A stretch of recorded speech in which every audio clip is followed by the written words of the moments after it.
పెద్దపల్లి జిల్లా రామగుండం నియోజకవర్గం గోదావరిఖనికి చెందిన మార్కపురి తిలక్ అనే న్యాయవాదిపై అకారణంగా వన్ టౌన్ సీఐ ఇంద్రసేనారెడ్డి అతని గన్మెన్ ప్రవీణ్ దాడి చేసి దుర్భాషలాడిన సంఘటనపై బార్ అసోసియేషన్ ఆధ్వర్యంలో లాయర్లు విధులు బహిష్కరించారు. ఈ నెల 10న రాత్రి స్థానిక ఎల్బీ నగర్లో అడ్వకేట్ తిలక్ను పోలీసులు అడ్డుకొని అతని దగ్గర ఉన్న నగదు, సెల్ ఫోన్, బైకు లాక్కున్నారు. అతని దగ్గర ఉన్న 47,500 నగదును తీసుకున్నారు. అంతేకాకుండా దాడి చేసి దుర్భాషలాడినట్లు తిలక్ పేర్కొన్నారు. ఈ సంఘటనపై పట్టణ బార్ అసోసియేషన్ ప్రతినిధులు గత 4 రోజుల నుంచి విధులు బహిష్కరించి నిరసనలు ప్రదర్శనలు చేస్తున్నారు. ఈ విషయంలో ఎన్నికల అధికారికి ఫిర్యాదు చేసినప్పటికీ పట్టించుకోవడం లేదని అన్నారు. అకారణంగా దాడి చేసిన సీఐ, అతని గన్మెన్, రిటర్నింగ్ అధికారిపై సదరు అడ్వకేట్లు రామగుండం పోలీసులు కమిషనర్కు ఫిర్యాదు చేశారు. స్పందన లేకపోవడంతో లాయర్లు బుధవారం విధులు బహిష్కరించి కోర్టు ఎదుట నిరసన చేపట్టారు. దాడికి పాల్పడిన వారిపై కోర్టులో ప్రైవేటు పిటిషన్ వేసినట్లు తెలిపారు.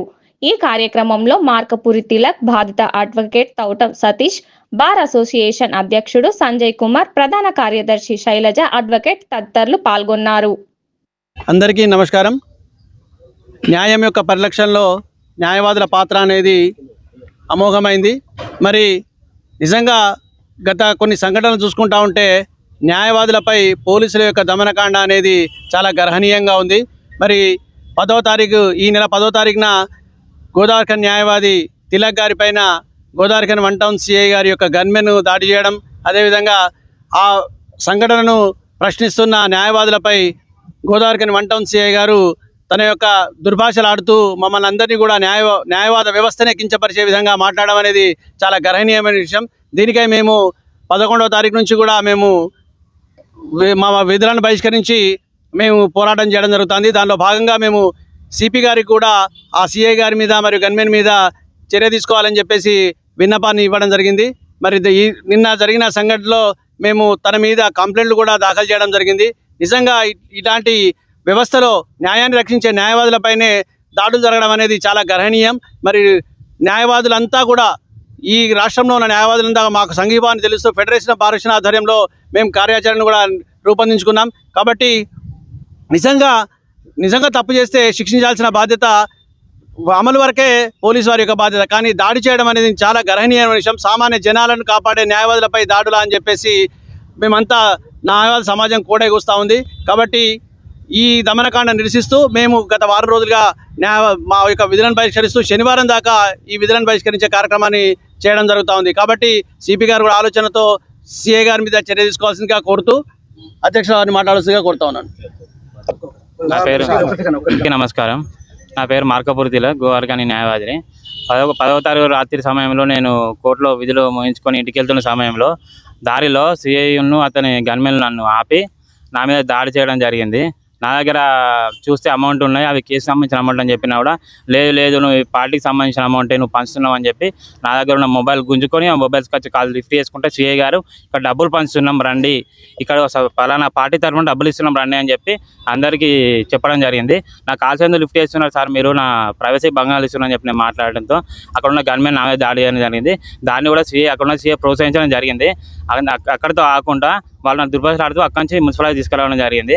మున్సిపాలిటీ తీసుకొచ్చినాక అక్కడికి మా న్యాయవాదులు వచ్చి ఎందుకు ఇలా తీసుకొచ్చారు, అతను ఫోన్ ఎందుకు లాక్కున్నారు, అతను బైక్ ఏం తీసుకున్నారు, అతను ఎందుకు తీసుకొచ్చారు, 50,000 లిమిట్ దాటితే తీసుకోవాల్సింది, అతను డబ్బులు వచ్చా మీకు దొరకలేదు కదా, అతను క్యారీ చేసి వెళ్తున్నాడు కదా, అతను ఇంటికి వెళ్తున్నాడు అని మాట్లాడినప్పుడు సీఏ వచ్చి అడ్వకేట్లు అయితే ఏమైనా కొమ్ములు ఉన్నాయా, అడ్వకేట్లు అయితే ఏంది, ఎవరినైనా మేమేమైనా 144 సెక్షన్ నడుస్తుంది అని మాట్లాడు.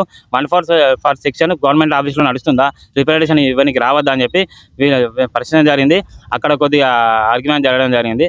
తర్వాత నేను నా మీద దాడిని ఖండిస్తూ నేను వన్ టౌన్లో వెళ్ళి సిఐ గారి మీద మరియు అతని గన్మెన్ మీద కనీసం మినిమం రూల్స్ తెలని ఎలక్షన్ ఆఫీసర్ మీద కంప్లైంట్ ఇవ్వడం జరిగింది. అది వారు రిసిప్ట్ కూడా ఇవ్వలేదు, అలానే ఎఫ్ఐఆర్ కూడా ఫైల్ చేయలేదు. దాంతోపాటు నేను కమిషనరేట్కి వెళ్ళాం. 13వ తారీఖు కమిషనరేట్కి వెళ్ళి అక్కడ కంప్లైంట్ ఇవ్వడం జరిగింది.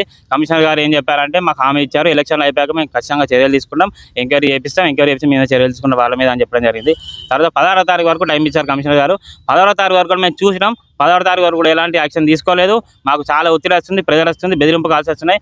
దాంతో మేము 16వ తారీఖు రోజు మా కౌన్సిల్ త్రూ నేను కంప్లైంట్ ఫైల్ చేయడం జరిగింది, ప్రైవేట్ కంప్లైంట్. ఆ కంప్లైంట్ గురించి మా కౌన్సిల్ గారు మాట్లాడతారు. అమౌంట్ తీసుకున్నట్టు వాళ్ళు ఒక రిసిప్ట్ సెల్ఫ్ డిక్లరేషన్ తీసుకున్నారు. అమౌంట్ దేనికి సంబంధించింది వాళ్ళు అడిగినప్పుడు ఇది నా కేసుకు సంబంధించింది అని నేను చెప్పడం జరిగింది. నా దగ్గర ఎలాంటి పాంప్లెంట్స్ కానీ ఎలాంటి బ్యాలెట్ పేపర్స్ కానీ ఏ పార్టీకి సంబంధించినవి కూడా నా దగ్గర ఏం దొరకడం లేదు, ఇవి కూడా దొరకలేదు. దాంతో అతను సిఐ ఖచ్చితంగా ఇరికించిన ఉద్దేశంతో ఎలక్షన్ ఫైల్స్ కార్డు పిలిపించి అక్కడికి పంపించడం జరిగింది. వాళ్ళు ఏం చేసినారు, సెల్ఫ్ డిక్లరేషన్ డబ్బులు ఎక్కడి అంటే కేసు పైసలు అని చెప్పి నేను వాళ్ళకి చెప్పిన దాంట్లో ఆ సెల్ఫ్ డిక్లరేషన్ ఫామ్లో కూడా ఇది నా మ్యాట్రిమోనియల్ కేసుకు సంబంధించిన డబ్బులు అని చెప్పి నేను రాసి ఇవ్వడం జరిగింది. 10వ తారీఖున కోర్టు విధులు చూసుకొని మా యొక్క న్యాయవాది తిరిగి ఇంటికి వెళ్తుండగా సడన్గా సిఐ గారు వచ్చి ఆగండి అని చెప్పేసి ఆపి నీ దగ్గర ఆయన దగ్గర డబ్బులు చెక్ చేయండి అన్న తర్వాత ఆయన దగ్గర డబ్బులు చెక్ చేస్తే 47,500 రూపాయలు ఉన్నాయి. నేను అడ్వకేట్ని కేసు డబ్బులు ఇవ్వని చెప్పి నా యొక్క క్లయింట్ డబ్బులు హెచ్ఎంఓపి కాంప్రమైజ్ చేసుకున్న డబ్బులు ఇవి తీసుకొని వెళ్తున్నాను చెప్పిన తర్వాత నీ దగ్గర ఇప్పుడు డబ్బులు ఎందుకు క్యారీ చేస్తున్నావు అని అడిగిండు. అంటే ఇది నా క్లయింట్ డబ్బులు అని చెప్పిన తర్వాత కూడా అడ్వకేట్ అని చెప్పంగా కూడా వినకుండా గన్మెన్ ఇష్టం వచ్చినట్టు కొట్టి దాని విషయం మా అడ్వకేట్ అంత ఇన్ఫర్మేషన్ ఇచ్చిండ్రు. మాకు చెప్పకుండా కూడా తన అడ్వకేట్ని అక్కడ ఏదో తప్పు చేసినట్టుగా తీసుకొని మున్సిపల్ ఆఫీస్లో పెట్టిస్తారు. ఆర్ఓ హ్యాండ్ ఓవర్ అని ఆర్ఓ దగ్గర పెట్టారు. మేము అందరం న్యాయవాదులు అందరం వెళ్ళి ఆర్ఓ గారిని అడిగినాం, సరే ఇది తప్పు, ఏదైనా కూడా 50,000 పైన ఉంటే మీరు తీసుకోవాలి. మరి ఆయన దగ్గర బ్యాలెట్ పేపర్ ఏమైనా దొరికిందా, అట్లా ఏమైనా చేసిందా? లేదు. 47,500 దొరికిందంటే సార్ దాన్ని పంచనామా చేయండి సార్, కంప్లైంట్ తీసుకోండి అని మేము చెప్పడం జరిగింది. రిక్వెస్ట్ చేస్తున్నప్పటికీ మేము కూడా కంప్లైంట్ ఇస్తాం సార్, ఇట్లా తీసుకొచ్చి కరెక్ట్ కాదని చెప్పేసి రిక్వెస్ట్ చేస్తున్నాం. అంతలోగా సిఐ గారు వచ్చారు, 1 టౌన్ సిఐ గారు వస్తే 144 సెక్షన్ ఉంది, మీరు అంతమంది ఎందుకు వచ్చారు మీరు అడ్వకేట్లు ఏందని.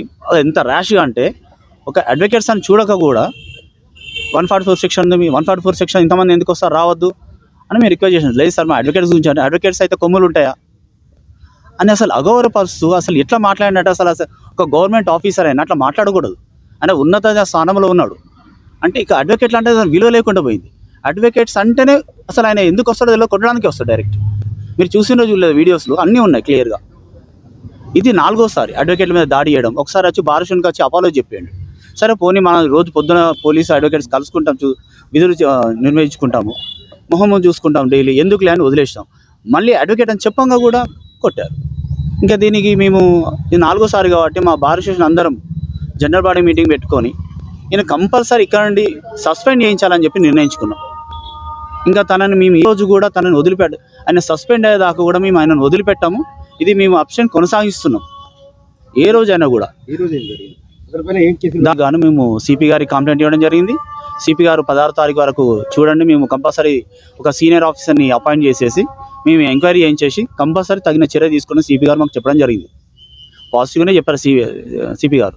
కానీ మా అడ్వకేట్స్ అందరం కలిసి మేము కంపల్సరీ కంప్లైంట్ అయితే ఫైల్ చేయాలని చెప్పేసి కంప్లైంట్ ఫైల్ చేసేస్తాం. ప్రైవేట్ కంప్లైంట్ ఫైల్ చేసాం. ఇంద్రసేన రెడ్డి సిఐ గారి మీద, ప్రవీణ్ వాళ్ళ గన్మెన్ మీద, ఆర్ఓ మీద, ఎలక్షన్ ఆఫీసర్ మీద ఫైల్ చేసినాం. అది ఈరోజు వాళ్ళకి నోటీస్ ఆర్డర్ అయింది. మేజిస్ట్రేట్ గారు కూడా నోటీస్ ఆర్డర్ అయింది. అది నోటీసులు వెళ్తాయి. చట్టం లీగల్గా ఏ ప్రొసీజర్ చేయాలన్నా చేసుకుంటుంది. మేము ఏదని చట్టం ఏదైతే ఉందో దాని ప్రకారం మేము నడుచుకుంటున్నాం. మా బారిషన్ మొత్తం కంపల్సరీ ఆయన మీద చర్య తీసుకునేంత వరకు మేము ఈ ఆప్షన్ చేస్తూనే ఉంటాము. మాకు ఎలాంటి ఏమవద్దు, మాకు ఏంటంటే న్యాయం జరగాలని చూస్తున్నాం. మా యొక్క తిలక్ గారికి న్యాయం జరగాలని కోరుకుంటున్నాం.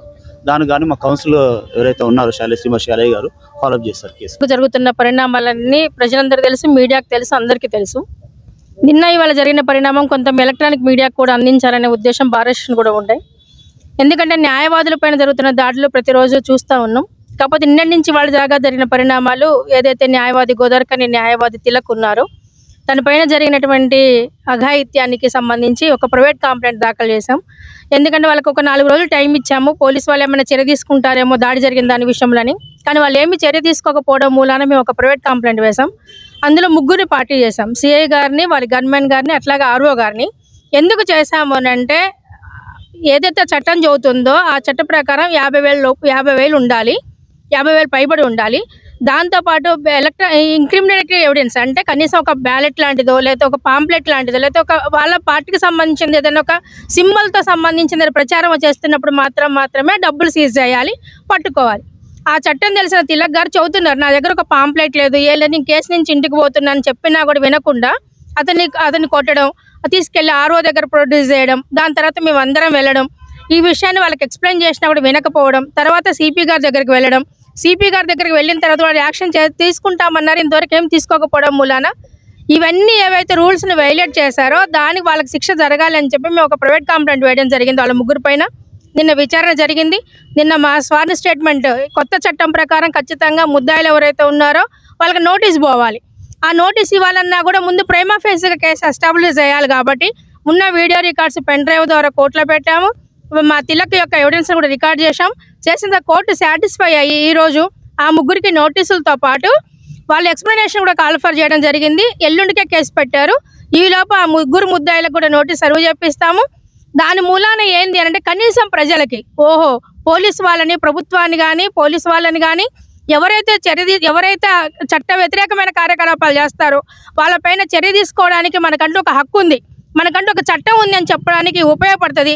ఒక గుణపాఠం కావాలన్న ఉద్దేశంతో మాత్రమే ఈ కార్యక్రమం చేస్తున్నాం.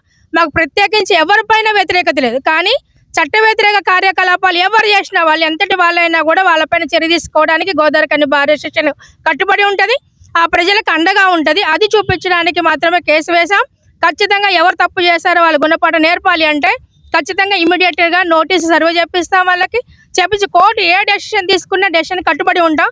చట్ట వ్యతిరేకమైన కార్యకలాపాలు 10వ తారీఖు రాత్రి ఉన్నటువంటి ఈ ముగ్గురు ముద్దాయిలు చేశారు కాబట్టి దానికి వ్యతిరేకంగా మేము కోర్టులో కేసు వేయడం జరిగింది. ప్రజలందరూ కూడా సహకరించవలసిందిగా గోదావరికని బార్ అసోసియేషన్ తరఫున కోరుతా ఉన్నాం. ఎందుకంటే 3 రోజులుగా ఇవాళకి 7 రోజుల నుంచి మేము బంద్ పెడతా ఉన్నాం. దానికి మా కక్షిదారులు చాలా సఫర్ అవుతూ ఉంటారు. అయినా కూడా న్యాయవాదుల పట్లనే ఇలా ప్రవర్తిస్తే సామాన్య జనాలకు ఎంత థ్రెట్ ఉంటుందో ఒకసారి ఆలోచన చేయండి. అందుకే వాళ్ళందరూ ఇప్పటిదాకా మాకు కోఆపరేట్ చేస్తూ ఉన్నారు.